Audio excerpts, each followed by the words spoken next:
Hare Krishna Krishna Krishna Hare Hare, Hare Ram Ram Ram Hare Hare.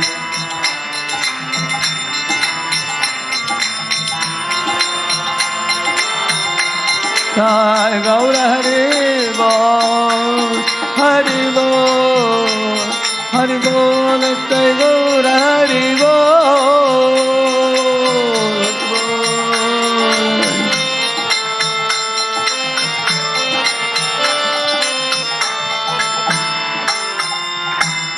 Om Ishtapada Paramahamsa Parivrajagacharya Ashtottara Divine Grace Abhaya Charana Aravinda Bhakti Vedanta Swami Srila Prabhupada Ki Ananta Koti Vaishnava Vrinda Ki Namacharya Haridas Thakur Ki Prem Se Gaho Sri Krishna Chaitanya Prabhu Nityananda Shri Advaita Gadadhara Srivasadi Gaura Bhakta Vrinda Ki. All glories to assembled devotees, all glories to assembled devotees, all glories to assembled devotees. All glories, all glories, all glories to Shri Guru and Shri Gauranga. Om Ajnanatimirandasya Jnananjana Shalakaya Chakshuvunmilitam Yena Tasmai Shri Gurave Namaha. Shri Chaitanya Manobhishtam Stapitam Yena Bhutale Swayam Rupa Kada Mahyam Dadati Swapadantikam Vandeham Shri Guru Shri Yutapada Kamalam Shri Gurun Vaishnavamscha Shri Rupam Sagrajatam Sahagana Raghunathanvitam Tam Sajivam Sadvaitam Savadutam Parijana Sahitam Krishna Chaitanya Devam Shri Radha Krishna Padan Sahagana Lalita Shri Vishakhan Vitamscha Nama Om Vishnu Padaya Krishna Prasthaya Bhutale Shri Mate Bhakti Vedanta Swaminiti Namine Namaste Saraswate Deve Gauravani Pracharine Nirvishesha Shunyavadi Paschatya Deshatarine Namo Mahavananyaya Krishna Prema Pradayate Krishnaya Krishna Chaitanya Namne Gauratvishe Namaha. He Krishna Karuna Sindho Dinabandho Jagatpate Gopesha Gopika Kanta Radha Kanta Namostute Tapta Kanchana Gaurangi Radhe Vrindavaneshwari Vrishabhanusute Devi Pranamami Hari Priye Vanchakalpatarubhyascha kripa sindhubhya eva cha patitanam pavanebhyo vaishnavebhyo namo namaha. Jai Shri Krishna Chaitanya Prabhu Nityananda Shri Advaita Gadadhara Shri Vasadi Gaura Bhakta Vrinda. Hare Krishna Krishna Krishna Hare Hare, Hare Rama Rama Rama Hare Hare. Om Namo Bhagavate Vasudevaya. Om Namo Bhagavate Vasudevaya. Om Namo Bhagavate Vasudevaya. Narayanam Namaskritya Naram Chaiva Narottamam Devim Saraswatim Vyasam Tato Jayamudiraye. Nashtaprayeshu abhadreshu nityam bhagavata sevaya bhagavatyuttama-shloke bhaktir bhavati naishthiki. Krishnaya vasudevaya devaki nandanaya cha nandagopakumaraya govindaya namo namaha. Welcome all of you for the Shuddha Bhakti Chintamani class on the 22nd chapter. We are in the last section of the 22nd chapter. How the faithless can awaken faith.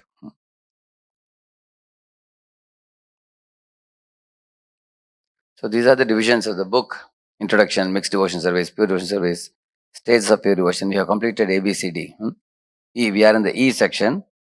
In E section also there are 10 chapters. Qualification to hear Krishna's pastimes. So in those chapters, we are in which chapter now? Third chapter. And third chapter we completed. The first two parts, convincing the faithless to hear and book description is for everyone. The last part we are going to do today, some of the faithless should hear. So this is very beautifully developed. What are the qualifications to hear and what are the principles of hearing? We heard all those things. Now, even without faith, one can hear and gradually develop faith. That is what was explained here. Therefore, the book distribution was emphasized. And then we will have further chapters, hearing with impure faith, and then unsteady devotion, and gradually it will go. The 11 chapters in this section itself. So,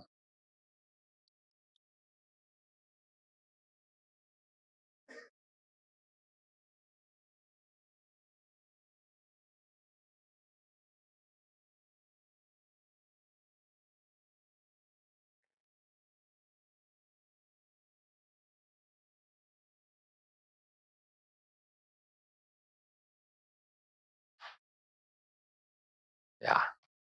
So this is the first part of this. What the faithless people should hear and what not the faithless people should hear. Very precisely it is mentioned here. Please read that. Who has the mic? Yeah. What and what not the faithless should hear.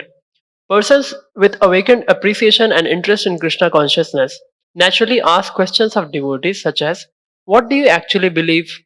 This type of inquisitiveness invites devotees to speak the Gita's basic philosophy and to encourage the inquisitive to chant Hare Krishna. Yeah. So this is a jignasu, because the person has a appreciation and interest. So the word Shraddha, Prabhupada translates it as, when Prabhupada was in Toronto, he was giving a lecture. So he was telling about the Bhagavatam class he was telling. People have a lot of interest in money making, but they don't have interest in achieving perfection in human form of life by making spiritual inquiries. So because they think money making is purposeful, and they don't see the chanting of the holy name, studying the scriptures, rising early in the morning to be very purposeful. So every living entity assesses in life what is weighty and what is not weighty. It's called artadam. In Sanskrit, it's called artadam. What is purposeful, what is weighty. All of us in our lives also, as we grow in age, we keep watching, looking at the world around and thinking, what study I should do, what type of job I should take up, what type of achievements I should attain in my life. Somebody thinks if you become an engineer or a doctor or a chartered accountant, you are great. Similarly, somebody thinks if you can become a model, if you can become a model, that is great. Somebody thinks if you become a great singer, it's very great. Somebody thinks if you can crack the UPSC and become one of the bureaucrat, it's great. Or somebody thinks if you go beyond India, go abroad, it's great. Or somebody thinks if you become an entrepreneur and set up a business in the West, it's great. Everybody has his idea. So these are all material achievements, and 99% of the living entities are allured by the glitter and glamour of the material world due to the Rajoguna and Tamaguna. They consider those things purposeful. But even if one comes to the realm of religion and spirituality, in that also there are different living entities searching for what is worthy of surrender. So somebody foolishly surrenders to some man-made god, like if you see the humans claiming to be incarnations in Kali Yuga, because they think by connecting with those so-called incarnations, they can become affluent, or they can put a full stop to their suffering, things like that. Therefore, you will find in that also there is bhukti, mukti, siddhi.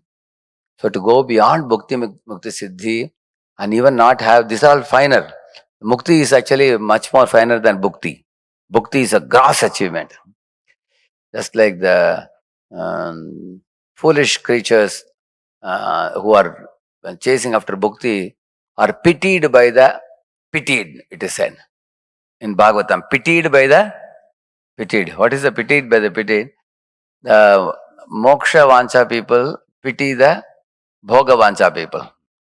And the bhaktas pity the moksha vancha people. So, just like, for example, sometimes parents take the kid to the seashore. The kid is making some, sand castle. And when the water washes away, the kid is crying out loudly. And the parents laugh at him. But they don't know that their own material achievements will be washed away if they don't take to spirituality seriously. Similarly, the jnanis pity the bhogis. They think these bhogis don't know, they're short-sighted. Their material achievements will be taken away like a honey bee accumulating honey in a honeycomb. That will be taken away. It's all temporary, perishable commodity. We only aspire for moksha in Brahman. They think like that. But that is also pitied by the bhaktas. Because bhaktas think how foolish these jnanis are. They are missing the opportunity to connect with the personality of Godhead and engage in loving service to Him. They feel like that. Sri Radha Vrindavan ki. So, therefore, to come to bhakti is very, very rare. Bahunam janmanamante jnanavan. Even for a jnanavan, it takes many, many thousands of lifetimes. Also, Krishna says, Manushyanam sahasreshu kachit yatati siddhiya. Even Bhagavatam also says, Muktanam avisiddhanam narayana parayanaha. Sudurlabha prashantatma kotishvapu mahamani. Koti crores of jnanis and yogis. Amongst them, the Krishna Bhakta is one, he's saying. So therefore, this path of unmotivated devotional service, when karmis see, they will be shocked. They wonder, why are you wasting your life after learning a degree? You are just chanting and dancing. One fellow told you, wasted one IIT degree. One fellow was telling. And he was telling, if I got it, I would have been more happy. I would have gone abroad with this. He was telling. So because they, with their mundane vision, they cannot comprehend, what the bhaktas are achieving. It's a very fine achievement. For example, if I give you, this much currency note, like one fellow gave a donation, all 20 rupee notes. 20 rupee notes, this much he gave. Total, if you count, it's about 5,000 rupees. Or I write a check for you, 5 crore rupees. The 5 crore looks very small. It is just one paper you can fold and keep this thing. And this fellow thinks, oh, I got this much currency note. So the bhogis are like that only. Bhogis think I got something very substantial. It is insignificant compared to the finest thing that you get in the bhakti. So the advantage of bhakti is what? You have connection with the Supreme Lord. And with that connection, bhukti, mukti, siddhi, all are tapping your door. And they are with folded palms, they are asking, please may I come in, sir, how can I serve you? Mukti muklitanjali sevate asman. Our Bilomangal Thakur writes this. Prabhupada would often quote this. Actually, this is not an exaggeration, because we can show from Srimad Bhagavatam and other Puranas also, everything and everyone is at the beck and call of a pure devotee who has connection with Krishna. Example is Arjuna. Arjuna has a connection with Krishna. So Krishna takes him to Mahavishnu Loka and brings the 4 sons of the Brahmana and saves Arjuna's life. Similarly, Krishna arranges for the sun to be blocked so that Arjuna can kill Jayadratha. And Arjuna's life can be saved. And Arjuna, Parikshit says that the Kaurava Sainya Sagaram, it was like a vast ocean of soldiers. But Arjuna could swim through that ocean where big Timingala like soldiers were there, like Bhishma, Drona and such people. Arjuna could win over all of them and emerge victorious simply by that one connection with Krishna. So if you have connection with Krishna, you have everything. If you have no connection, we have nothing. All other achievements are very insignificant. So Prabhupada says a very simple example. If you want to know the systems in America, you can go study from north to south. You can go travel city to city, meet big people and inquire. But if you have friendship with the President of America, you just sit with him for a couple of days. He'll open his computer and show you what is Pentagon, what is the financial system, what is the transport system, what is communication system, what is the political system, how the country is being planned, how it is being run. Everything he can show sit with you in a couple of days. How is he running the country? He can tell you, and that's what Arjuna did. He made friendship with Krishna. In 7.4, 7.5 Bhagavad Gita, Krishna says, "Bhumi napo nalavayu kamano buddhirevacha ahankaritiyam me binna me prakritrashada." Prabhupada used to say that me, binna me. Why me? My. Krishna says, this is my material energy, Arjuna. And then he's saying, apareyam etastu anyam prakritim viddhi me param. That is also me. That is spiritual world, this is material world. In 2 verses, Krishna finished all that is material, all that is spiritual. In just 2 verses. So, being with Krishna means you have access to everything. Therefore, it is the intelligence, it is in our interest that we sort through all the different opportunities in life and at last come to the point of understanding that Vasudeva Sarvamiti. Surrendering to Krishna is the best. So therefore he is saying here, devotees, sometimes you see the Hare Krishna devotees chanting and dancing in the street, somebody is watching. Somebody who is a bhogi or a tyagi, they may not be able to understand. They may think that these are crazy fellows. Prabhupada said, who is crazy? Prabhupada wrote article. You think we are crazy, we know you are crazy. Prabhupada wrote an article about that. So when people see in the beginning, right at the outset, if they are Kshina Punyan, they have no Punya, they consider the devotees to be useless. But if they have some Punya, they will come and ask. They will come with the devotees to the temple. They may eat prasad. They may ask them, what do you actually believe? Why did you give up everything? Why do you get up so early in the morning? Why don't you sleep till 9 o'clock? What makes you get up? What makes you chant and dance? What makes you discard all the things of the world and then run after Krishna? What is so special about Krishna? So they may ask such questions. Read the next one, second one. This type of inquisitiveness invites devotees to speak the Gita's basic philosophy and to encourage the inquisitive to chant Hare Krishna. Anybody you meet, the first thing we should teach them is about the soul-body difference. One time Prabhupada was taking a massage, oil massage, from a devotee in the rooftop. So whenever Prabhupada was taking oil massage, he would talk to the devotee. So Prabhupada was having his eyes closed. He asked the devotee, so do you also preach? Prabhupada asked him. Yes, Prabhupada. What do you preach? He asked him.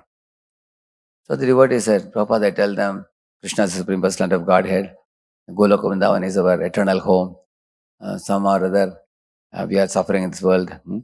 And we have to go back home, back to Godhead. That's the ultimate goal of life. And by chanting Hare Krishna, we can attain back to Godhead. Prabhupada said, all that is all right. One very important thing you missed out. Prabhupada said, what is it? You didn't tell them you are not the body, you are the spirit soul. That first, the whole world is thinking who they are. Yeah, they are thinking I am the body, what I see in the mirror. That superficial body which is continuously changing. They identify with it. The first thing you should teach, you are not the body or the soul. Then second thing, we should teach the difference between the soul and God. Difference. That's the second thing we should teach.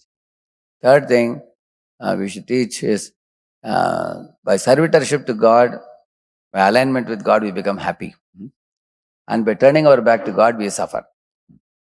That's the third thing. Then after you teach these things, then you can tell them. Law abiders live with God. Law breakers live a life of separation like in this world. So how do we reconnect with Him? By chanting the holy name and following the 4 regs.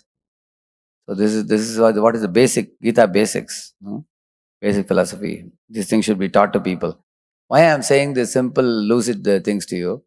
Because many times in our preaching to new people, we may not touch these things at all.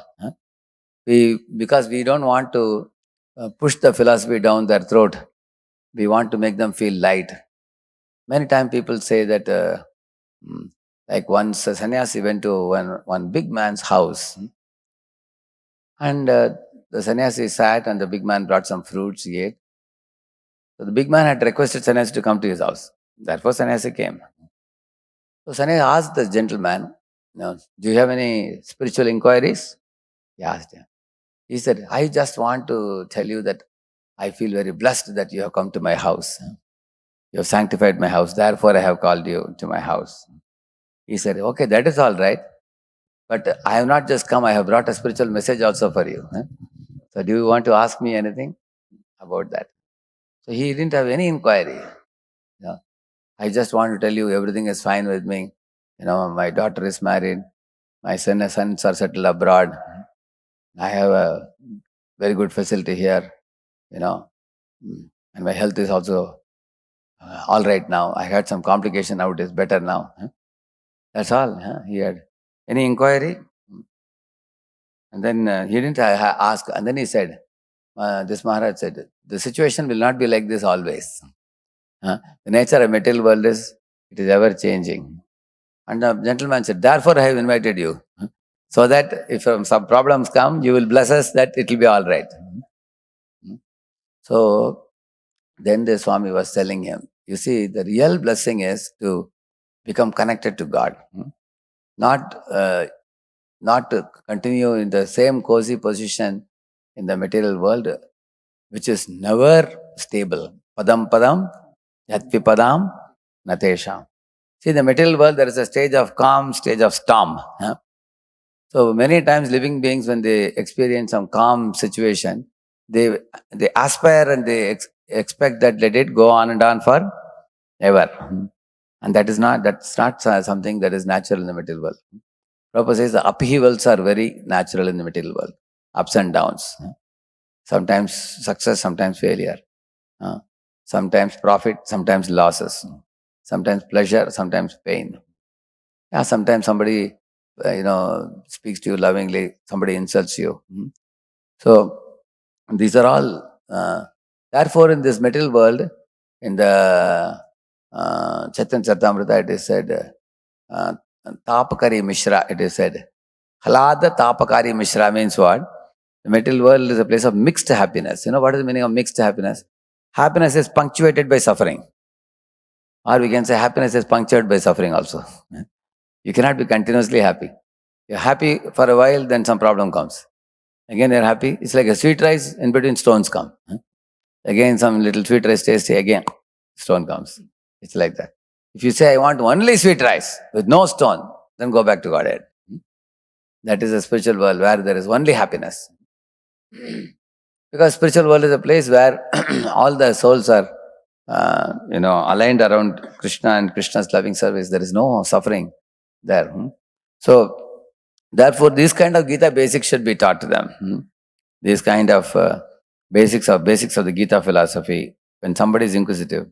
And most importantly, the concluding talk with anybody should be encourage them to chant Hare Krishna. You will see in today's session, the whole session, this chapter talks about, if you really want to benefit somebody, you have to make them chant Hare Krishna, he says. You will see that.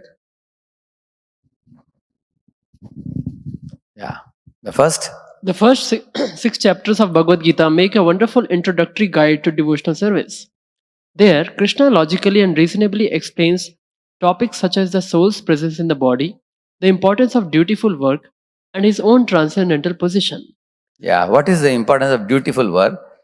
Any work that we do leads to karma bandhana in this world. 3.9 Bhagavad Gita. Yajñartat karmanah anyatra loko yam karma bandhanah tadattam karma kaunteya mukta sangha samachara. So the first step is to see the world in which we are living in. When you observe the world itself, any child can observe this. The sun shines, the cloud showers, the grains grow and crops grow, the seasons change, isn't it? The fruit ripens, the flowers blossom. So many phenomena is happening all around us, which we are not doing. The wind is blowing, the rains are showering. So, and one should see our dependence on those things, utter dependence on those things. We are taking those things and we are not doing anything in return, so we become rini, debtor. It's the first thing. Therefore, in the 3.9, 10, 11, 12, those 4 verses you will see, Lord Krishna is telling that those who do not understand that they are debtor and they don't perform yajna, they become bhunkte sthena evasa, he saying. They become thieves, he says. So that's why he says, when we do work, even company takes 30 years, you know that? Company takes tax deducted at source. Even they take it. Of course, they don't even show that money to you. They will take it and they will only give you the balance. Similarly, if one is taking from Lord something, you become debtor. And if you don't give back something, then the debt remains. Therefore, we commit sin by that. It's like taking somebody's money and not paying them back. It's like that. Like, nowadays there are solar vehicles coming up now. You put a solar panel on the top and take the heat and transform it into electricity and then use the vehicle. Now, if you have to run a vehicle now, are you not paying for the diesel or petrol? To the booth who are giving you? In the same manner, if you are taking from God the solar energy, what are you paying back? Think about it. Somebody was telling me they have a lot of solar panels on the top of their building, and they are making a lot of electricity. And the excess electricity they can sell also to EB.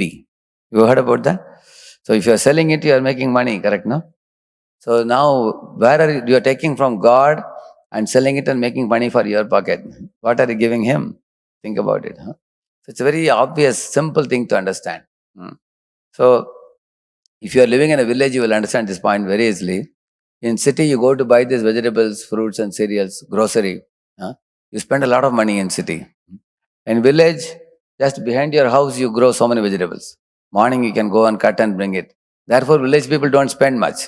They hardly spend 1,000 rupees, 2,000 rupees they spend. In city, monthly people spend 30, 40,000 rupees. Why? Because you have to purchase all these things. So when you live close to nature, you can see how much, you are taking from God. So therefore, he's saying responsible work means it should be sanctioned, sanctified and regulated. That is a dutiful work. If you're eating, sanctioned eating is vegetarian food. Sanctified eating is prasad. Regulated food means not overeating. So in this way, then your life is set right in the proper direction. So your connection to God. Yajñārtāt karmanaha, like that he says. And his own translation. Read the next one. Such explanations of eternal truths presently surprise persons accustomed to dogmatic religious arguments that often contradict common sense. Yeah. This is the beauty of Prabhupada's Bhagavad Gita. He presents the eternal truths in a very powerful way. One time I went with His Holiness Gopalakrishna Maharaj to one gentleman's house, one well-wisher's house. So Maharaj generally when he meets them first, he will ask them, so how is your business? He asked. He said, oh Maharaj, by God's grace, my business is booming. He said, it's booming so much that I only had a couple of daughters only. In fact, I have started one business for them also. From my money boomed so much. I started one business for them, and I have my business and they have their business also. He said. Immediately Maharaj came to the point. See, you are flourishing in your business by whose grace? God's grace. What are you doing for him? So you should do something for him. He said, yes, Maharaj. You tell me what you want me to do. Then he will say that. Here is a seva for you. You do it. So in this way, I have seen when I go with great souls travel, I come to see that how they how they are able to make the people feel that obligation to God and inspire them to commit themselves either in the form of money, either in the form of energy, either in the form of some recommendation or support. Somebody is saying, I am from IIT, I went abroad, I did my postdoctorate fellowship and I have returned back to India. Now I am a big professor or a scientist working. It's very great, but what are you doing for Krishna? You may be educated, you may be in a very big position. Using that position, how are you propagating Krishna consciousness? Everybody can serve in some manner. If you read 12.10 and 11.55 Bhagavad Gita, mat karma krit, mat paramo, mat bhakta, mat karma krit, mat paramo, madartha, what is that? No, not that one. No. That's another shloka. This is mat karma krit, mat paramo, mad bhakta sangha varjita, I think. So this verse gives about poor man, what he can do. Rich man, what he can do. How he can serve. Prabhupada says, if you're a rich man, build a big temple for the Lord. And you are also allowed to live in the temple, Prabhupada says. If you want in one corner, you can also live, he says. There was one devotee of Bhakti Thakur. He gave all his earnings He sold out all his house, everything, and he made a big Bagh Bazaar temple and told Guru that, Gurudev, I don't have anything. I have given you everything. He also came and lived with the Guru's ashram only. He gave his whole life savings, everything to Guru like that. So a rich man can build a big temple, and he can also come and live in the temple and render service to the Lord. And if one is poor, Prabhupada says he can actually make some flowers in a garden and offer the flowers to the Lord. Both can render service. And in 12.10, Prabhupada says, every endeavor requires land, some capital, some manpower, correct, no? Those things. You know the 5 M's, no? Machine, man, management, material, and method. So there are 5 M's, we call it. So every organization requires that. ISKCON is also an organization. So in this way, actually we should teach people 3 things. First is philosophy, the jiva, God, and the sambandha between the two. And the jiva's obligation to God. This is the first thing you teach. Second thing, you teach them to chant Hare Krishna and follow the 4 regs. Correct? No? That's the second thing, which is a spiritual sadhana. And the third thing is how you can engage in Lord's seva. With whatever you possess. There is no compulsion. Because seva itself is a voluntary thing. So by doing seva, who benefits? You benefit. If you do seva, you benefit. If I do seva, I benefit. So inspire the jivas. Please do some seva in whatever way. Don't fear that we will ask you money. If you can't give money, give your hands and legs. Do some practical service. Cut some sabji. Grow some flowers and offer. So one man was asking Prabhu, Swamiji, what is the meaning of initiation? If we take initiation, do we have to give up everything? Prabhupada said, no. Do I have to leave everything, come and live in the temple? Prabhupada said, no. Can I live at home with my wife and children? Yes, Prabhupada said. And some people told me I have to give money. Do I have to give money? Prabhupada said, no. But some of them said, I have to give donation. Prabhupada said, that is your choice. My choice, how much I have to give? That you decide. Oh, that's very nice. He felt very happy. Thank you, now I am clear now. He said, it's there in, you'll find in SSR book, Prabhupada's conversation. What a beautiful moment it is. Because ultimately every jiva has to be accountable to Krishna, and we are here only to facilitate them. We are not here to push anybody.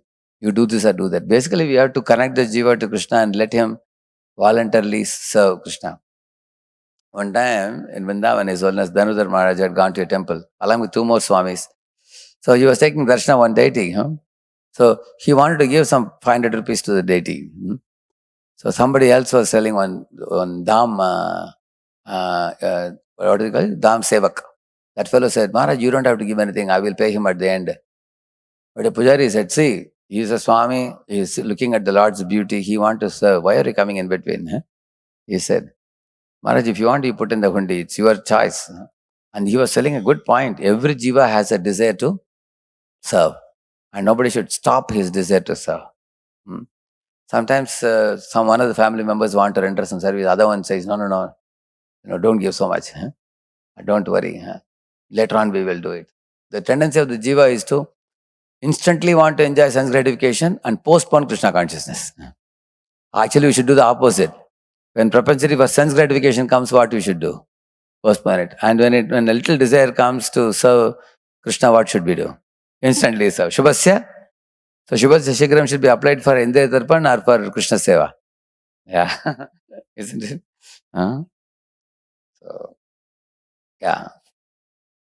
Similarly, the philosophy of Srimad Bhagavatam, for instance, the concept of the absolute truth in 3 features, harmonizes and synthesizes seemingly contradictory concepts of God. Yeah, seemingly contradictory concepts of God. When I first came to program Bhagavad Gita class, first day only I asked His Holiness Bhakti Maharaj, please tell me, is God impersonal or personal? I asked him. He knew that I come from a background where I have read many impersonalistic books. So he said, God is impersonal and much more. Like that he said. I said, really? Then I said, I understand the impersonal thing, but what is that much more? He said, that you will learn in the future classes. Then I continued attending classes. So because I learned from him like this, later on when I went to IIT Bombay, I was giving one class where in the early days, a 6-day session I did. And in those days, 98 boys had come.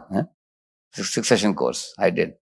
In the first, second, and third session, one small boy, young boy had come.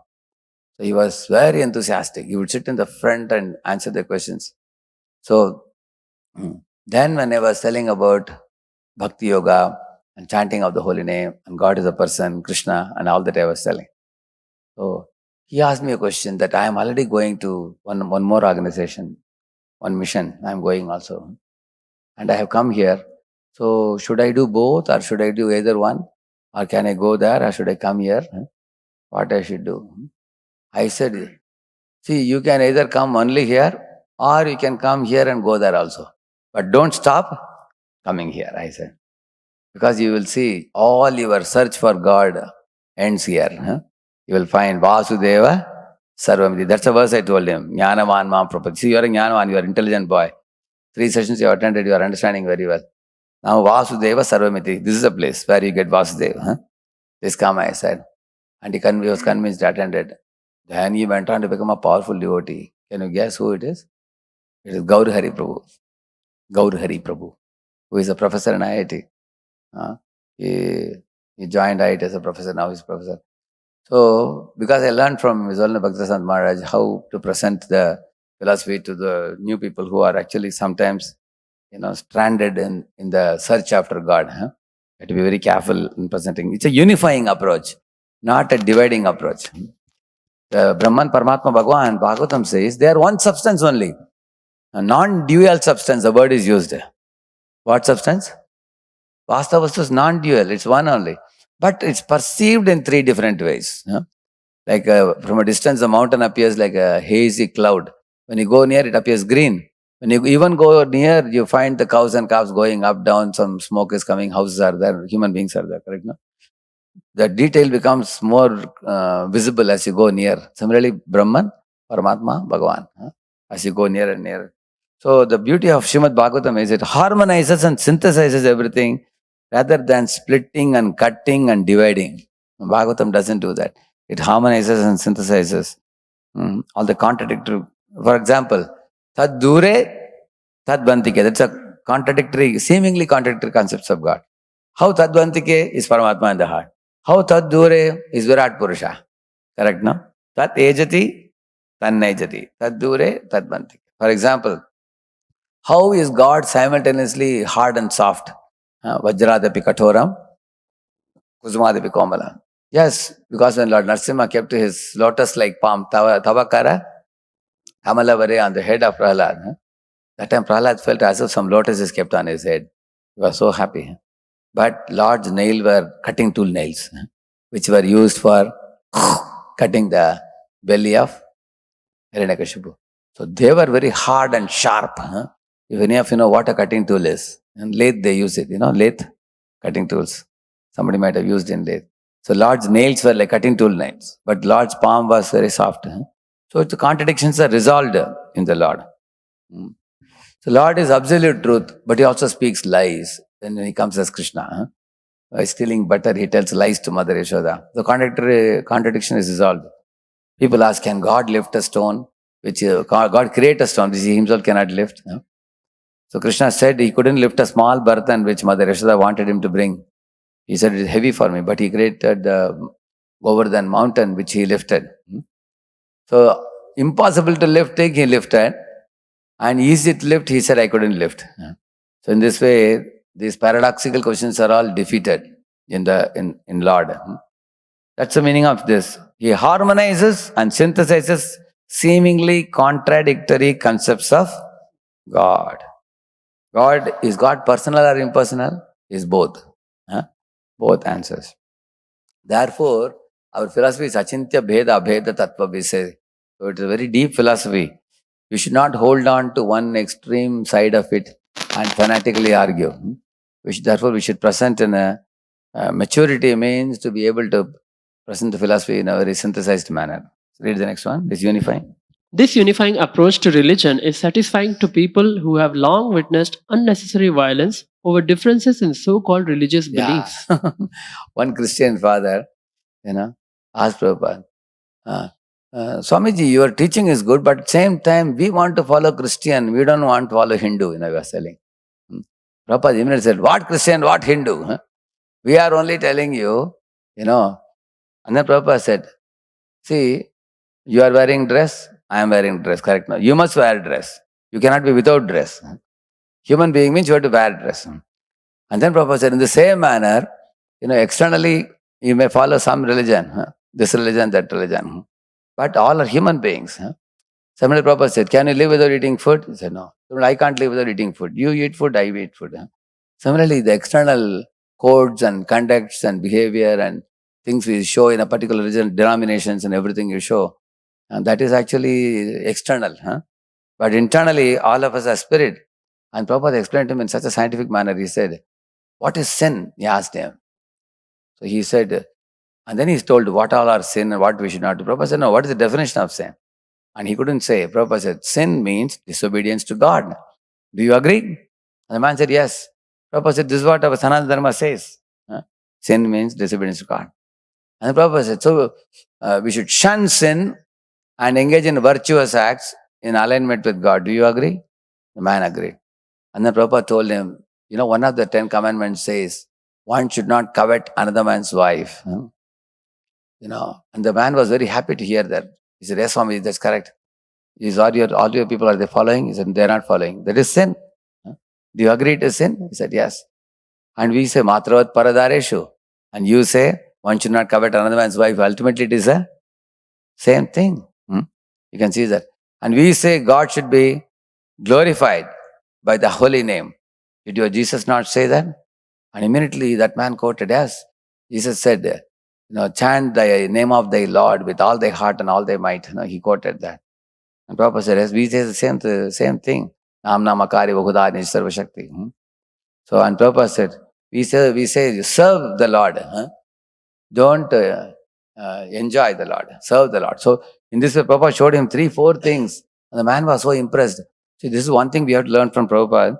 How to present our Krishna conscious philosophy as a universal philosophy. Where Vasudhaiva Kutumbakam, you can accommodate the whole world. Rather than present it as a very sectarian thing. And that kind of sectarian presentation has alienated many people from other religions. Correct, no? So, Prabhupada had that knack of presenting. Yeah. We live in an age in which deductive reasoning has supplanted faith, especially in the field of education. People in general, therefore, invest their faith only in ideas that appear to them consistent with modern science. For this very reason, however, the sincere will accept that only the existence of an intelligent creator can logically explain the source of such a highly structured cosmos as the one in which we live. Yeah. Therefore, Prabhupada explained the basic philosophy in a very systematic fashion in his books like Science of Self-Realization and such books. You have to logically explain. For example, look at this, lemon tree. It is producing tons of, citric acid. But can you take this citric acid and produce a lemon tree? You cannot.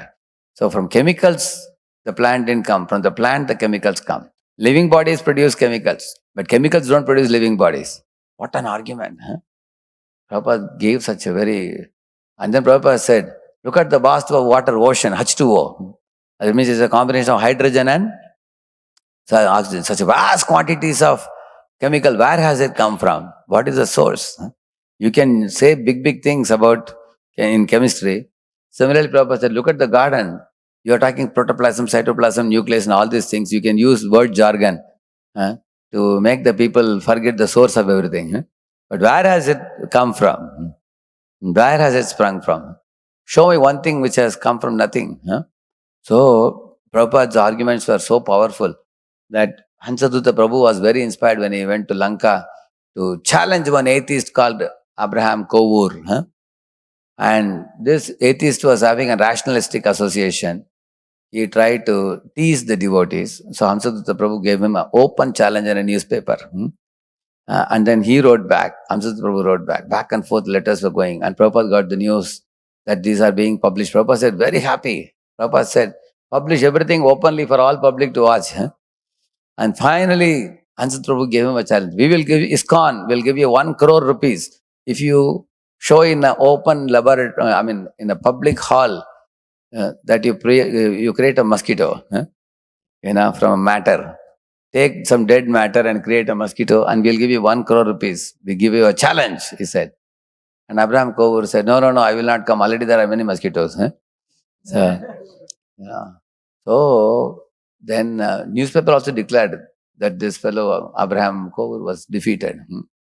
So why I'm saying, where did Hamsatha Prabhu get confidence like this? Because Prabhupada always had a confrontational approach when he went to the West. Many of us are timid. We may not want to take a confrontational approach. We may fear. But actually in Kali Yuga, people are so deadly and so atheistic. Unless you can cut the nose and establish. And one time in Japan, when Prabhupada went to Japan, one fellow was about to give a property to ISKCON. So when Prabhupada was giving lecture, that fellow was speaking some bluff about making, some Mayavad kind of talk was coming, and Prabhupada actually cut it off. He didn't agree. So the man became upset. He said, because your Swamiji cut off that Mayavad thing and the other person is hurt, so I will not give the property. Prabhupada said, no problem. We don't need your property. At least you are chastised for the wrong thing, he said. He didn't mind it actually. Truth must be spoken. If you just pamper and leave the people with their nonsense and ignorance, you are actually paving way for them to glide down to hell. That is the greatest sin we do. So truth must be spoken, and truth must be spoken not dogmatically or blindly or pushing the truth down the throat without logical explanation. Prabhupada always was very, very logical. Somebody may say, okay, you are logical, but are you kind? Okay, you are kind, but if you are not logical, what is the use of your kindness? As much as you can argue against harsh presentation, you can also ask question against so-called kind presentation that cheats the masses. That is also equally questionable. So therefore here he says that the intelligent creator's existence should be logically explained. And nowadays I go to many college programs, I openly challenge. I tell them that, Prabhupada said, I am saying the intelligent creator who has brought about the universe is Krishna, and these are the evidences for that. Either you accept this, if you don't accept it, you present the truth, Prabhupada said. Then I will argue about it. And many people couldn't speak a word. He presented. So establishing the presence of a creator, establishing that life always comes from life. Life can never arise from matter. And this life doesn't exist in this universe without any rhyme or reason. No. Life has a goal. The goal is to cleanse the heart and go back to God. To join the eternal abode of boundless bliss. So these things should be established. College students, boys and girls are completely ignoramus. They are actually graduating into nothingness. Foolish, utterly foolish. They have no knowledge of soul, the body difference. They have no knowledge of the existence of God. They have no knowledge of goal of life. All they know is to meddle with a smartphone, that's all. And keep on playing with it. And all they know is man-woman relationship. And they're just playing with entertainment. And right from 8th standard, all these things starts. So if you are not going to, I would be very happy to speak the truth and die, even if nobody becomes a devotee. At least we have spoken the truth. That credit will be there in our account. He spoke the truth at least. Otherwise, without speaking the truth, bluffing and pampering their sense gratification and fanning the sense gratification would be the greatest disservice we can do to the suffering souls. Therefore, here it is a universe sprang not from a big bang, but from a big brain. Yeah, this conclusion. This conclusion points to a personal God, the most complete understanding of whom may be found in the Vedic literature.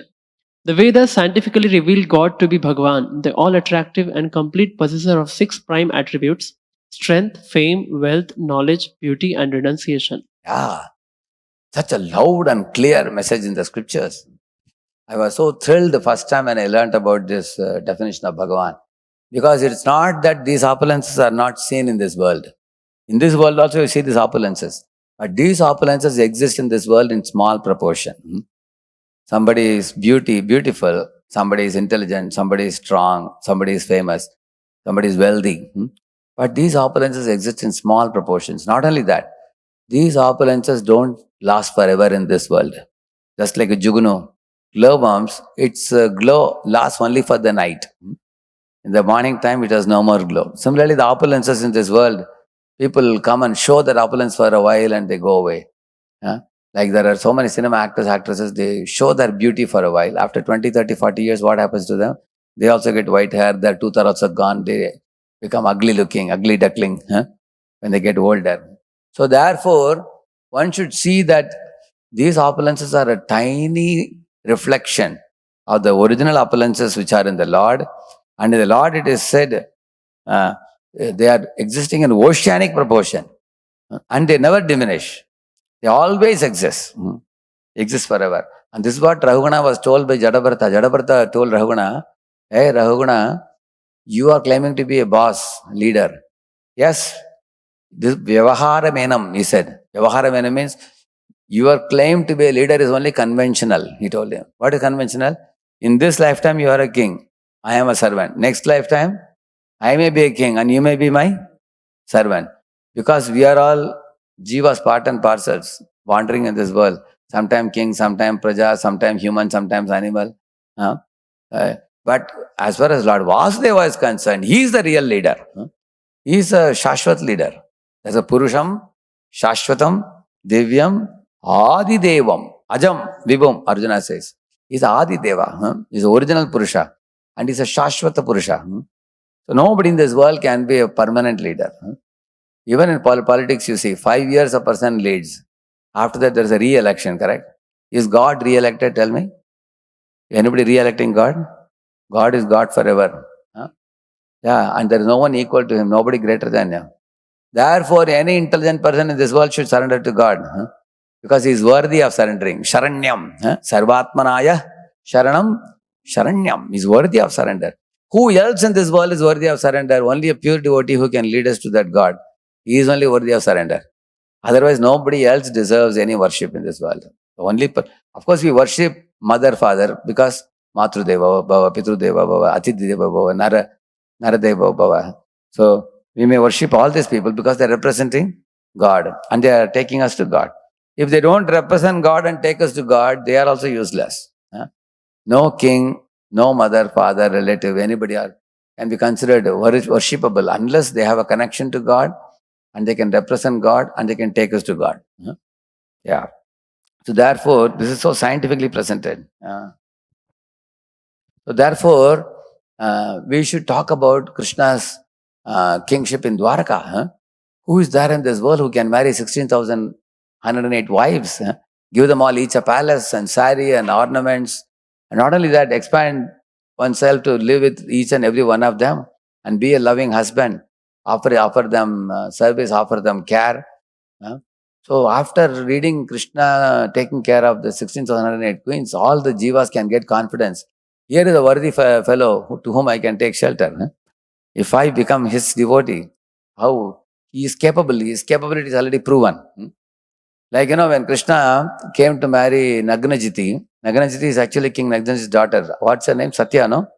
Her name is Satya? So, he had one condition. You have to defeat the 7 bulls, only then you can get my daughter in marriage for anybody. Many people came and they broke their hands, legs and went back. They couldn't subdue the 7 bulls. When Krishna came, Krishna offered obeisances and that fellow also offered obeisances, the father of the girl. And Krishna said, since you are already favorable to me, I think you will give your daughter in marriage to me without even defeating the bulls, I think. Isn't it? Like that he asked him. And the man didn't agree. He said, no, sorry, my lord. Because this is a policy I have kept. Otherwise, others will fight with me. How did you give your daughter in marriage to Krishna without the fulfillment of the criteria? And Krishna smiled and said, okay, so be it, I will do it. So the daughter was watching. Poor girl, already many fellows have broken their hands, legs and gone. What is going to happen to Krishna? She was worried. So when Krishna came, he expanded himself into 7 forms and subdued all the bulls very, very easily. All of them were brought under control. And there Prabhupada says, why did Krishna expand? He wanted to tell Satya that if you marry me, don't worry, I will give you exclusive attention. Even if I have 16,108 queens, each of them I can give attention. I am capable personality because he is God. Correct, no? So Otherwise, a lady may worry that if this fellow marries many women, how will he give time? How will he give attention? What will be his salary will become shared also, isn't it? Here is Krishna. He has a, so one should see the capabilities of the Lord. So his opulences are oceanic. Actually, when we talk all these things, those living entities who are mischievous will become envious. But those who are honest will become surrendered. Their heart will become more and more cleansed by hearing the glories of the Lord. We should actually adore and admire these opulences which Krishna possesses. And despite all these opulences in Vrindavan, he becomes a mere covered boy, playing with other covered boys and dancing with the gopis and giving time even to the cows and calves and deers. Yeah. Yes. Yet having explained such things to non-devotees, preachers should not divulge the pastimes and incarnations of Bhagavan Shri Krishna. The faithless will generally dismiss such Puranic narrations as myths, thereby also rejecting all revealed scriptures containing such pastimes. Books such as the Krishna and Vrindavan series, therefore, are not for persons who lack faith. Yeah. So now, till now, if you see in today's class also, I spoke two things. One was about logically presenting the basics of Bhagavad Gita. What I said in that? You are not the body or the soul. There is a God who is governing the universe. And nothing happens by chance. Correct now? And our relationship with God, our servitorship to God, and chanting Hare Krishna, following four regulative principles, and then engaging them in seva. So this is for the new people. And for those who are already doing these things, for them you can tell Krishna's pastimes. You can tell Krishna's Dwarka pastimes, which I said just now. Krishna's Vrindavan pastimes. And more information about the Lord Bhagavan. So then you can get into details like Matsya Kurma, Varaha, Narsingha, all those things you can tell after they become mature. So it's like a two stages. First stage for newcomers and the second stage for more advanced in the path of religion. But if you, like here, all this Vedas and Puranas and everything, when you speak, sometimes a person who is atheistic or he may not be atheistic also, he may be a bit religious, but he is skeptical due to his imaginative understanding of advancement in science. Correct, no? Therefore, you have to clear the scientific dirt first before we can give them the blessing of Puranic pastimes. Therefore, if you see in our training program in colleges, Discover Yourself course itself is scientifically presented. And after that, even in Sankalpa festival, we have this, can faith be reasonable? Later on, when you go to Spurti camp, we have one more also. Similar. We have 3 C's. Condition, conditioning, and cutthroat competition, which shows the realities of the world. You will see that. And also we present logically scientific nature of God's existence. Such kinds of things we present. So we clear the scientific dust on one hand and show the reality and suffering in the material world on the second hand. Then we give something positive. Each of the camps have these 3 aspects. You will see that. So if you see our syllabus, that's how it is designed. Rekindling wisdom, reviving love. Reviving love is full of pastimes and everything. Rekindling wisdom, talks about our life in this world. And then, can faith be reasonable, clears the scientific dirt. So that's what he's saying, that skeptical people should not be presented with nectar. They can't digest it. It's like, newborn baby, you have to give breast milk of the mother. You can't give a parota into the mouth of the child. If such persons have acquired these books, they should be taught to first read Bhagavad Gita as it is, Sri Ishopanishad, and introductory books such as The Science of Self-Realization. And, of course, they should be taught to chant Hare Krishna. Yeah, therefore the picture I have shown. Ishopanishad, Self-Realization, this kind of book should be given. And they should also be taught to chant. This is for newcomers, yeah. When these persons' devotion awakens and matures, they can then take up books that deal exclusively with Krishna's pastimes. Yeah, like Krishna book. But now in the market we are selling Krishna book, but along with it we are also selling Bhagavad Gita. So then people will read Bhagavad Gita. And many of the Indian ladies, they already have Laddu Gopal in their house. So they are not atheistic. They have some affection, faith in the Lord. So they will understand the Krishna book. But at the same time, Bhagavad Gita also should be given so that especially the men who go for rational understanding, they will prefer which one? Krishna book or the Bhagavad Gita? They will prefer Bhagavad Gita. So both books we are selling together. Yeah. The principle of learning and hearing according to qualification is universal. No thoughtful person would consider, for example, enrolling a first grade arithmetic student in a class that teaches integral calculus. See, this boy is shocked now, seeing all the equation on the board. Because if you give too advanced thing to a small child, he won't be able to digest. Correct, no? Yeah. Even the most materialistic persons understand the principle of learning and hearing according to qualification. Yeah. And the children below are very confident. Why? Because something is given according to their level of understanding. Correct, no? So that means, all of us as preachers, one of our important duties is to see that the audience is able to connect to the information that we are speaking and they're able to grasp it. They're able to, like sometimes I see that, after 1 hour of speaking, you ask the audience, can each of you say one point? And they are all blinking. You will see that sometimes. And therefore, we should not speak for too long. You speak you speak a few minutes and check their understanding, and then give a little more and check their understanding, especially in colleges and all when we go. So keep it interactive. If you don't keep it interactive, you can't know what is going on in their head. How much are they grasping? So later on, you'll feel sorry that I spoke so much, even 1 point they are not able to say. You can't. Actually, if they are unable to repeat a point, we should consider I am a worse teacher. I am not a good teacher. I could not help them understand. Then rather I need to improve. That's what we should think. Yeah. So here the children are cheerful and happy because they're able to connect with the teacher's teaching. That's how we should teach also. Qualified study is universal. Systematic teaching is the basics of any educational method. For people are always taught subject matter they have the ability to grasp. Following the universal process of step-by-step learning enables toddlers to understand the most complex topics by the time they reach adulthood. Yeah. That means start from simple and then take to advanced and complex topics. Yeah. As discussed in chapter 1, hearing about Krishna is inseparable from chanting his holy names. In fact, the main purpose of Krishna consciousness presented in books or in the devotee's speech is to convince people to chant. All the purpose of knowledge acquisition is for what purpose? To chant, make them chant Hare Krishna. Therefore, if we don't bring them to the point of chanting Hare Krishna, we are just having intellectual titillation. Then it is like an armchair speculator. They have to come to chant. See, Lord Chaitanya Mahaprabhu, even before teaching any knowledge, he made them chant and dance. See here, in the top. So we should bring people to chanting.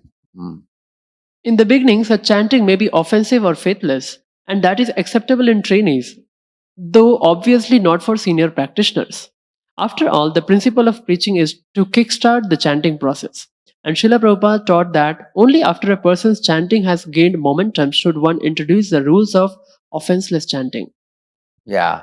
Actually, for newcomer, we don't have to tell them about the 10 offenses. We don't have to tell them about giving up the 4 things. Don't eat meat or don't take intoxicants, don't do this. All these things we don't have to teach. Even a meat eater can also chant. Even a drunkard can also chant. There's no problem. Jagai Mother were drinking. They started chanting, then they gave up drinking and all that. But sometimes some people insist that, see, if you are not, giving up meat eating, you cannot chant. That's a wrong thing actually. Like one rickshawala told me that I was chanting. I asked him, I have extra mala, would you like to have? I asked him. He said, no, Swamiji, I'm not qualified. He said, why? I'm a meat eater, he said. I said, therefore you should chant, I told him. Because when you chant, what will go away? Meat eating will go away. But he said, I'm eating meat every day. How can I touch the mala? He said, no. After meat eating, wash your hands with soap, then you can take mala and chant. That's no problem. Yeah, you can chant. I told him Mrigari's story. I told him other Valmiki and everything. Then he took the mala after that. I said, the very fact you are repentant about meat eating, you will easily give it up. Correct, no? So, of course, Srila Prabhupada said, of course, there are some rules and regulations for chanting, but in the beginning, we haven't got to observe those rules and regulations at the present. First of all, let us have the taste for chanting. Then we shall be little careful that the rules and regulations are followed. Rules and regulations are subordinate thing. So the chanting is primary. And the other rules, 4 regulations, this is secondary for newcomer. newcomer, actually we should give them higher taste, and having attained the higher taste, they will give up the lower taste.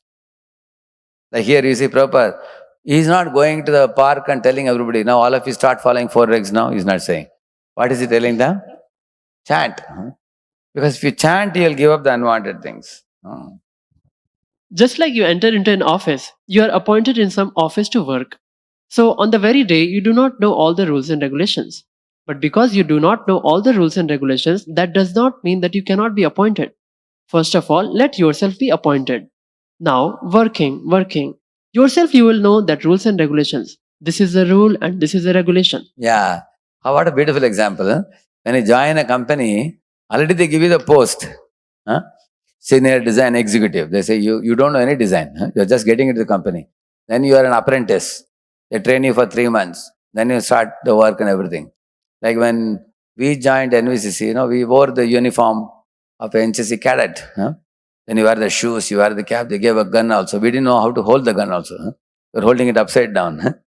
And when our sergeant came, he said, hey, you should hold it like this. Huh? So we are holding the gun, looking like a soldier in an army, but we have no training at that time. Still we are allowed to wear the uniform. So right now we are wearing dhoti, kurta or sari, or we are wearing tilak. All these things are allowed. We take a bead bag, looking like a pure devotee, but actually we are not yet pure devotee, but we are allowed to accept these things in the beginning, and then eventually everything will come. The highlight is new people should be asked to chant the holy name, join the kirtan. Srila Prabhupada said, just like in my life, I will say one instance. When I met my spiritual master Bhakti Siddhanta Saraswati Goswami Maharaj, so as a gentleman meets as a gentleman, so he was sitting in a couch like that. So, and I also sat down on that very couch. I did not know that what are the rules and regulations. Now, when I saw that his other disciples are coming and they are sitting down, so I thought to myself, oh, I have done this wrong. I should not have sat with his divine grace. So of course, I did not get down immediately, but I took it, and from next day I did not sit. So rules and regulations automatically were taught. That rules and regulations is not very important. The thing is that we must take up. The first rules and regulation is that we must have some attachment for this. Then automatically rules and regulation we shall learn. There will be no difficulty. Yeah. Bhakti Thakur didn't tell him, hey, I am Acharya sitting in the top, how can you sit? He didn't insist on that. He said, okay, you can continue to sit here, no problem. He told him, sit here, and he sat. So, the more important thing was his conversation with Bhakti Thakur and talking, and that exchange, spiritual exchange elevated him. So, therefore, in our preaching also, we should make sure that we inspire the people to chant the holy name. And people chant the holy name. I have always seen boys who chant, they easily give up meditating. Without any difficulty, without even our insisting. We don't even tell them you give up. On their own, they give up. Yeah. Therefore, just keep nurturing faith. Therefore, although persons may take up chanting for reasons other than glorifying the Lord, such as curiosity, to acquire peace of mind, or to keep pace with social trends, preachers should not discourage them. In whatever way the faithless chant, some form of faith will quickly sprout in their hearts. The expert preacher's duty is to nurture the faith and direct it toward pure devotion. Yeah. Some people are liking Hare Krishna nowadays because some certain people like our Janavi Harrison Mataji, and there are some other Madhava band, people like that, they have made the Kirtan very popular. Rajavadus and other people. They have reached to millions of people with the Kirtans. So because of that, worldwide, it has become a fashion now to even sing with guitar. People are singing, groups of people. Some of them are putting up Kirtan where 80,000 people are in the audience. Sometimes close to 1 lakh people, which is a very nice thing. In America, Kirtan and yoga have become very popular, these two things. So somebody may sing for fashion or as a curiosity or for peace of mind. Now even in the West, average student will go to a ISKCON temple and sit with eyes closed and taking part in Kirtan. It's become very common now. They're liking it. People are liking it, which is a nice thing. So don't discourage them. Let them start with chanting. As they chant, they become purified over a period of time. Somehow or other, become Krishna conscious. Immature preachers sometimes overburden newcomers with rules appropriate for more committed chanters. For instance, they may emphasize the 10 offenses and 4 regulative principles as prerequisites to chanting. This is not prerequisite to chanting. One should not unnecessarily emphasize this. Yeah. This may discourage rather than encourage newcomers. We should always keep in mind the basic principle of preaching, a principle initiated by Narad Muni and followed by all acharyas, and a principle Srila Prabhupada expertly applied. Somehow or other, people should be Krishna conscious. As mentioned earlier, Narad Muni instructs us that thinking of Krishna in any way, even inimically, gives one a foothold in devotional And service. that is what you mentioned below. Tasmat kena pipayena mana Krishne niveshet. Some or other. Like Narada Muni saw Valmiki was not able to chant Rama. So he told him to chant because Maro. He was always killing people. So he could say Maro. Huh? Amara, he said. And then he could chant Ram's name and became a great sage. Srila Similarly, Prabhupada's strategy. Yes. Srila Prabhupada repeatedly cited this verse as a guideline for how to introduce people to Krishna consciousness. He practiced this principle himself with great success and encouraged his followers to engage themselves and others somehow or other in the process of devotional service. By the phrase somehow or other, Srila Prabhupada meant that whatever brought someone to chant and hear about Krishna was suitable. When asked about applying the rules of sadhan bhakti, Srila Prabhupada would reply, they can come later, they will come automatically. Yeah, they will follow other things eventually. He often quoted, Yena tena prakareణ mana Krishne niveshayet sarve vidhi nishedasyoretayoreva kinkaraha. one must somehow or another think of Krishna. All the rules and prohibitions mentioned in the Shastras should be the servants of this principle. Yeah. So this is from Bhakti Rasam Sindhu. Very nice Jiva Goswami's commentary. Basically the two verses. One is this one. Kamad dveshad vayat snehad yada bhakteshware manaha aveshatadagam hitva bhagavastad gatim gataha. Many people by love, by hatred, by fear, by familial affection, like that, or by devotion, they have attained. Aveshya means by absorption. They have given up their sin and they have attained the spiritual abode. Kamad bhayat kamso dveshat chedyadayo nrupa sambandhat prishneha snehat yuyam bhaktya vayam vibho. He's giving one example for each. Pure love, gopis. Fear, kamsa. Hatred or envy, Shishupal. And bodily relationship, Vrishnis. And bhakti, Pandavas. Yeah. Bhakti, Narada and others like that. Yujam Bhaktya Vayam. So in this way he's saying that these 5 types of relationship anybody keeps with Krishna, they can absorb in remembrance of Krishna very easily and they can give up the sinful activities very easily. And then he's saying, Tasmat Vairanu Bandena Nirvairena Bayena Va Snehat Kamena Va Yunjat Katanchin Nekshate Pratak. Therefore, by constant enmity or by devotion service, by fear, by affection or by lusty desire, by all these things, by any one of them, if a conditioned soul some or other happens to concentrate his mind upon the Lord, the result is same for the Lord because of his blissful position. Is never affected by enmity or friendship. So, Jiva Goswami's commentary is very specific. See what he says. In this verse, the verb yunjat, in the potential mood, indicating possibility rather than injunction, which belongs to Vaidhi Bhakti. See what is the difference between possibility and injunction? Is Pratikul Bhakti is possibility. And Anukul Bhakti is injunction. Because even Pratikul Bhakti, if somebody does also, absorption happens and one gets free. That's the whole point. The meaning is that it is possible to concentrate on the Lord through enmity, devotion, fear, affection or conjugal love rather than one should concentrate on the Lord through enmity. It doesn't say that. Even, that means, as he says here, Tad Gatim means an appropriate form one gets. Therefore, even if Shishupal attained that position, what about the gopis? Like that he says. See, this is the last line he says. Dushannapi Hrishikesham Kim Bhutadokshada Priyaha. Like that he says. Since even Shishupal, who hated Krishna, achieved perfection, then what to speak of the Lord's dear gopis? Yeah. So Prabhupada uses this verse as a means to encourage the devotees in their spiritual progress. There are within Nishad regulative principles. If you see they are unable to follow, then chant Hare Krishna sincerely, you will be able to follow. Prabhupada. Then automatically you will be able to follow everything. And Prabhupada also said that if you engage everyone in Krishna consciousness, like here you see multiple services devotees are doing. First is engage them in service. When they get little purified, and they will be happy to chant Hare Krishna. When they chant Hare Krishna, then they can follow the regulatory principles. Then in this way they can advance further. Armed with this preaching strategy, along with the holy name and a couple of trunks of books, Srila Prabhupada came to the West. With the same tools, he empowered his followers to take up Krishna consciousness to every town and village and to fearlessly give it to materialists, atheists, and die-hard agnostics. Srila Prabhupada's strategy worked miraculously. No one had ever spread Krishna consciousness so widely like Prabhupada. An honest person's contact pure devotion service, their hearts change and they gain faith in Krishna and devotion service. They may be mixed devotees, still attached to fruity work, or pure devotees with no desire other than to Krishna. Anybody, and they can take it. So it's the summary.